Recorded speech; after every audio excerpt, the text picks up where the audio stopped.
میرے عزیزو یہ بولنا اب ختم کر دیا جائے. کیا تمہارے لیے شریعت واضح موجود نہیں ہے؟ رسول پاک صلی اللہ تعالیٰ علیہ وسلم کی سیرت آج تک تم نے کبھی سنا نہیں ہے؟ سنے ہو لیکن اپنے اندر جھانک کر کے دیکھو اب تک عمل کتنا کیا، حضور کے راستے پر اب تک کتنا آئے، پھر بعد میں دوسروں تک انگلی اٹھانا. قرآن یہ کہتا ہے کہ اللہ تعالیٰ اس وقت تک تمہاری حالت نہیں بدلے گا جب تک تم خود اپنی حالت نہیں بدلتے. اس پر میں ایک واقعہ عرض کرتا ہوں.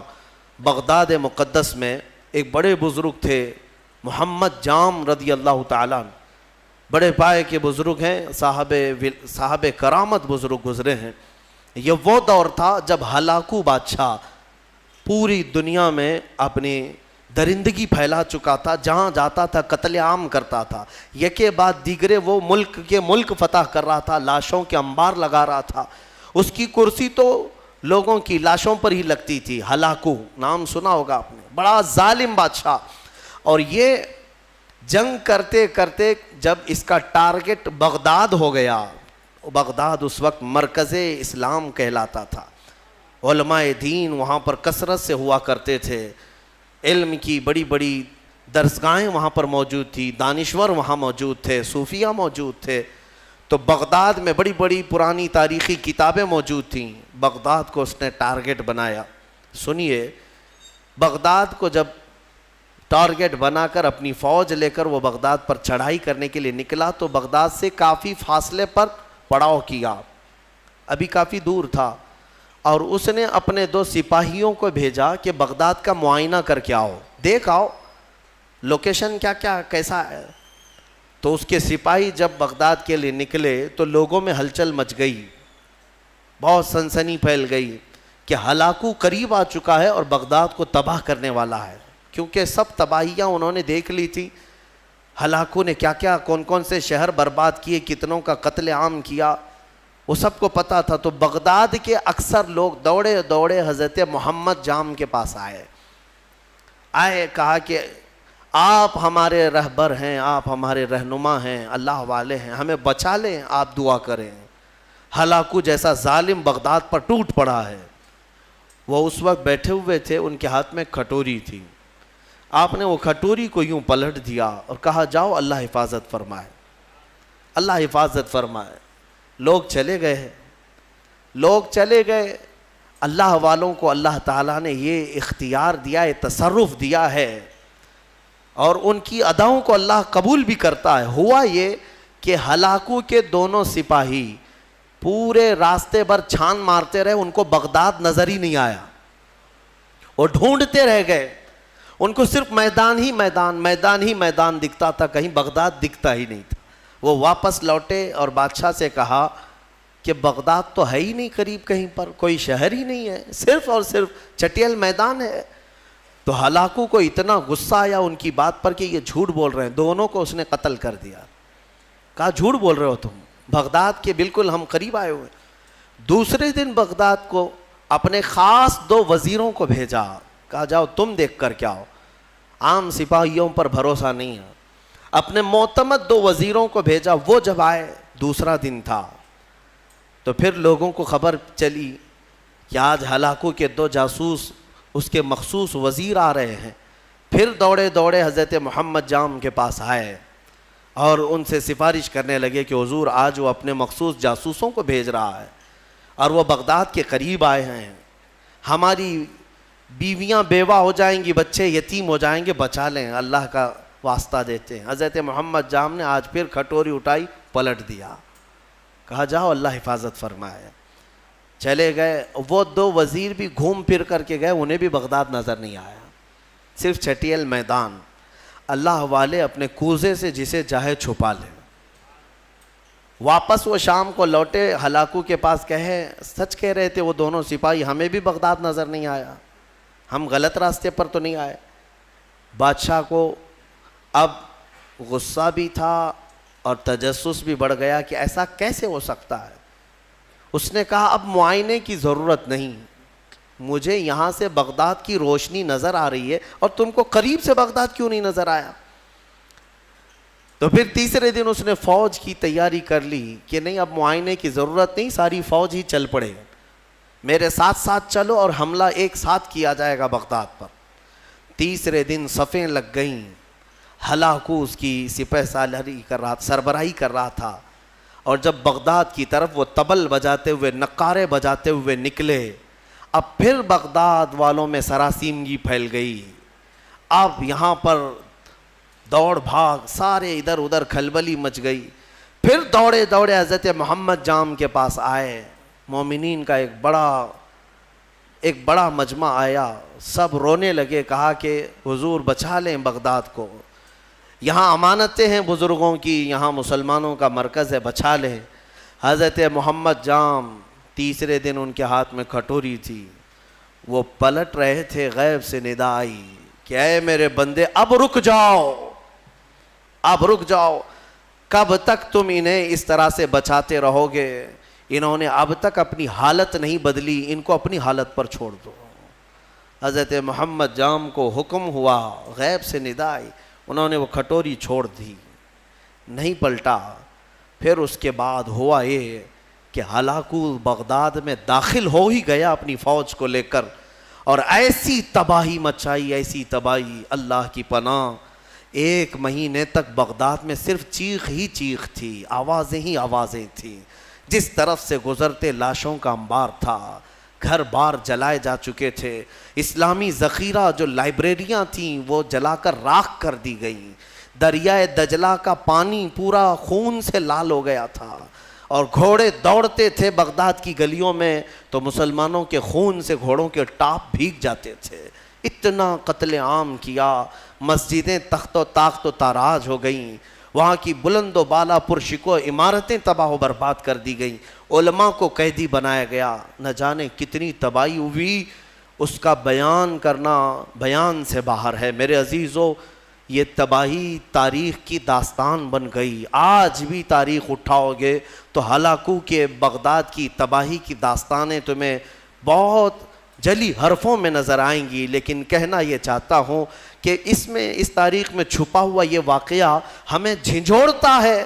اللہ والے بھی، اولیاء کرام بھی اس وقت تک بچاتے رہتے ہیں جب تک تمہارے سدھرنے کی امید ہو، پھر ایک وقت ایسا آتا ہے کہ مولا تعالیٰ خود منع کر دیتا ہے کہ اے میرے محبوب بندو، ان کی حفاظت بھی مت کرو، ان کو اپنے حال پر چھوڑ دو، ان کو اپنے حال پر چھوڑ دو، کہیں وہ نوبت نہ آنے پائے، وہ وقت آنے نہ پائے۔ اے غیور مسلمانوں، میں تمہیں بیدار کرتا ہوں، اسی لیے زمانہ ماضی کے کچھ شاعروں نے یہ کہا تھا، جگہ جگہ کے تھک چکے ہیں تمہیں یہ ہنگامے، اٹھو نشاط لذت خواب گراں بدل ڈالو۔ ہاں، غلط روی سے منازل کا بعد بڑھتا ہے، مسافروں رویش کارواں بدل ڈالو، اٹھو وگرنہ حشر نہ ہوگا پھر کبھی، دوڑو کہ زمانہ چال اپنی چل گیا۔ آج تمہیں پتہ ہے تمہاری تباہی کے منصوبے، اس کے تانے بانے پورے بنے جا چکے ہیں، تمہارے خاتمے کی منصوبے مکمل کیے جا چکے ہیں، اور تم آپس میں یہاں گتھم گتھا ہو، تم یہاں پر اب تک اپنے تاش کے پتے چھوڑنے کو تیار نہیں، تمہارے شراب کی دکانیں بند نہیں ہو پاتی، تمہارے نشے کی عادتیں ختم نہیں ہو پاتی۔ کہاں گیا وہ غیور نوجوان؟ جب میرے آقا صلی اللہ تعالیٰ علیہ وسلم تنہا آواز دیتے تھے تو سہاگ رات چھوڑ کر کے حنظلہ جیسا جوان بھی میدان میں آتا تھا، اپنی آج کی دلہن کو چھوڑ کر نکل آتا تھا۔ کہاں گیا وہ ہمارا نوجوان؟ بوڑھے بھی اپنے وقت میں، تمہیں پتہ ہے بدر کی رات کو دوسرے دن جانا ہے، مدینے کے ایک گھر میں باپ اور بیٹے میں جھگڑا ہو رہا ہے، کس بات پر؟ بیٹا کہتا ہے میں رسول پاک کے ساتھ جاؤں گا، باپ کہتا ہے نہیں میں جاؤں گا، دونوں میں جھگڑا ہو رہا ہے، اور دونوں نے حضور پاک صلی اللہ تعالیٰ علیہ وسلم کے پاس شکایت کی کہ آقا آپ فیصلہ فرما دیں کون جائے گا۔ بیٹا کہتا ہے یہ باپ میرے بوڑھے ہو چکے ہیں، انہیں گھر سنبھالنے دیں۔ بوڑھے کہتے ہیں نہیں میرا حق زیادہ ہے، میں عمر والا ہوں، اس کا تجربہ کم ہے، میں آپ کے ساتھ جاؤں گا۔ یہ کھیلنے کے لیے مقابلہ نہیں ہو رہا ہے، جان دینے کے لیے مقابلہ ہو رہا ہے، گردنیں لے کر کے نکلنے والا ہے۔ حضور پاک نے فرمایا قرآن اندازی کر لو، قرآن اندازی کر لو، نام نکالو۔ قرآن اندازی کی گئی تو بیٹے کا نام نکلا، باپ نے کہا میں یہ قرآن نہیں مانوں گا، اور ایک بار قرآن کرو۔ دوبارہ قرآن اندازی کی گئی، پھر جوان بیٹے کا نام نکلا۔ میرے مصطفیٰ کریم صلی اللہ علیہ وسلم نے فرمایا، اس بوڑھے صحابی سے کہا آپ گھر بیٹھ جائیں، آپ کا یہ لال، آپ کا یہ جوان میرے ساتھ چلے گا۔ جانتے ہیں حضور کے اس فرمان کے بعد وہ بوڑھے صحابی دھاڑے مار کر رونے لگے، یا ویلا یا ویلا، اے اللہ یہ کتنی بری حالت ہے میری کہ میرے بڑھاپے نے مجھے مصطفیٰ سے دور کر دیا، اگر میں بوڑھا نہ ہوتا تو آج چلا گیا ہوتا۔ وہ جذبہ کہاں چلا گیا ہمارا، وہ جوش کہاں چلا گیا، وہ ولولہ کہاں گیا؟ تم بدلتے نہیں اور پوری دنیا میں بیٹھ کر تسبیح کے دانے گھما کر اور تم کہتے ہو اللہ کی رحمت آ جائے، اللہ کی مدد آ جائے۔ یاد رکھو یہ سنت کے خلاف ہے، سنت کے خلاف ہے۔ میں خود اپنے آپ پر کبھی کبھار کوستا ہوں کہ ہاں ٹھیک ہے، اللہ تعالیٰ نے ایک منبر دیا یا آواز دی تو میں جو بول سکتا ہوں بول رہا ہوں۔ مجھے اتنی امید ضرور ہے کہ ہماری زبان سے آواز نکلے گی، مولا کسی کے بھی دل کو بیدار ضرور کرے گا، بیدار تو ہوں گے۔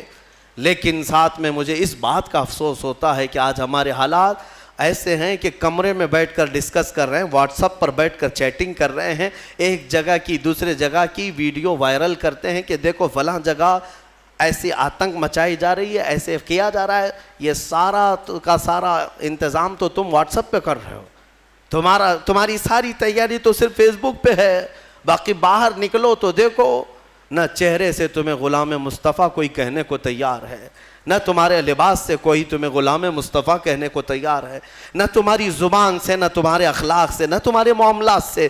غلام مصطفیٰ وہ ہوتا تھا کہ وہ راستے پر چلے تو اس کا رعب ایسا طاری ہوتا ہے کہ اچھے اچھوں کی آنکھیں نیچے گر جائیں، آنکھیں نیچے ہو جائیں۔ نبی اکرم صلی اللہ تعالیٰ علیہ وسلم کی غلامی کو تم ہلکا سمجھتے ہو؟ بدلو میرے عزیزو، قرآن سچ کہہ رہا ہے، ان اللہ لا یغیر ما بقوم حتی یغیروا ما بانفسہم۔ بے شک اللہ تعالیٰ اس وقت تک کسی قوم کی حالت نہیں بدلتا جب تک اس قوم کو خود اپنی حالت بدلنے کی فکر نہ ہو۔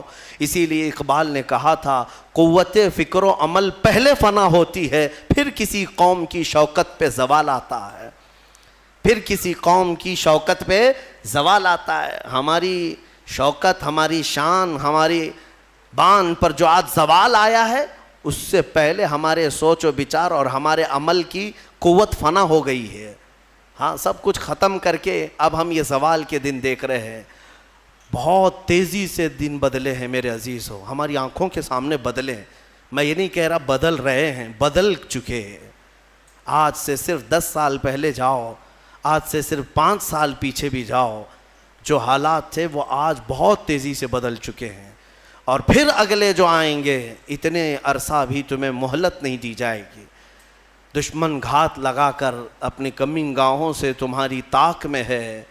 اسی لیے میں نے کل بھی ایک جملہ کہا تھا کہ نشیمن سے دھواں اٹھتا ہے اور تم کہتے ہو ساون ہے، گھر میں آگ لگی ہے اور دھواں نکل رہا ہے اور تم کہہ رہے ہو ساون کا موسم چل رہا ہے۔ میرے عزیز بچوں، آج یہ گلی ڈنڈے کا وقت بھی نہیں، کرکٹ اور ہاکی اور فٹ بال کا وقت بھی نہیں ہے تمہارے پاس۔ تمہارے ہاتھوں میں قرآن عظیم آ جانا چاہیے، تمہاری زبانوں پر اب منغمات مصطفیٰ آ جانا چاہیے۔ تم پوچھو گے اس سے ہوگا کیا؟ تمہیں پتہ نہیں کیا ہوگا، تمہیں اندازہ بھی نہیں ہے۔ قرآن کی ایک آیت اگر مولا پہاڑوں پر نازل کرے تو وہ ریزہ ریزہ ہو جائیں گے، وہ ریزہ ریزہ ہو جائیں گے۔ کیا قرآن پر یقین نہیں ہے تمہیں؟ اللہ نے فرمایا لو انزلنا هذا القرآن على جبل لرأيته خاشعا متصدعا من خشیۃ اللہ، اگر ہم یہ پہاڑوں پر نازل کرتے تو تم دیکھتے کہ اللہ کی خشیت سے یہ ریزہ ریزہ ہو جاتے۔ آج تمہارے ہاتھوں میں اگر قرآن آ جائے اور تمہارے سینے میں بس جائے، پھر دیکھنا قرآن کی اس طاقت کو لے کر جس راہ سے گزرو گے دشمن ریزہ ریزہ ضرور ہوں گے، ضرور ہوں گے۔ آج تمہارے پاس جو طاقت ہے، قوت ہے، وہ قرآن ہے اور عشق مصطفیٰ ہے، اور عشق مصطفیٰ نعروں سے نہیں۔ ہاں آپ یہی کہیں گے کہ ہم تو عاشقان مصطفیٰ ہیں، ہم میلاد بھی مناتے ہیں، نعتیں بھی پڑھتے ہیں، نعرے بھی لگاتے ہیں سب۔ اگر نعرے لگانا اور نعت مصطفیٰ پڑھنا ہی عشق مصطفیٰ کی علامت ہوتی تو نہ بدر ہوتی، نہ احد ہوتا، نہ خندق ہوتی، نہ حنین، کچھ نہیں ہوتا۔ سب صحابہ بیٹھ کر مسجد نبوی میں ہی نعرے لگاتے، سب دشمن فنا ہو جاتے۔ ایسا نہیں ہے، پہلے میدان میں اپنے عمل کے ساتھ اترو، اپنے عمل کے ساتھ اترو۔ ہاں تم حضور پاک صلی اللہ تعالیٰ علیہ وسلم کے عاشق ہو تو عمل کے ساتھ آؤ، تم اپنے آپ کو بدلو۔ قرآن کی اس محکم آیت کے بارے میں آپ سے کہہ رہا ہوں، اللہ نے سچ فرمایا اس وقت تک وہ حالت نہیں بدلے گا جب تک تم اپنی حالت نہیں بدلتے. اب حدیث سنو, میرے آقا صلی اللہ علیہ وسلم فرماتے ایک بندہ اگر اپنے آپ کو بدلنا چاہے کتنا ٹائم لگنا چاہیے بدلنے میں؟ آپ کو کب تک؟ کچھ تو لمٹ ہوگی. آپ بدلنا چاہیں, حضور فرماتے ہیں اگر کوئی بدلنا چاہے اور نکل پڑے مولا کے راستے پر, حضور فرماتے ہیں کہ اگر وہ ایک بالشت آگے بڑھے گا تو رب تبارک و تعالیٰ کی رحمت ایک ہاتھ آگے بڑھ جائے گی. اگر وہ چل کر کے آئے گا تو مولا کی رحمت دوڑ کر اسے لے گی. ہاں, تمہارے صرف اٹھنے کی دیر ہے.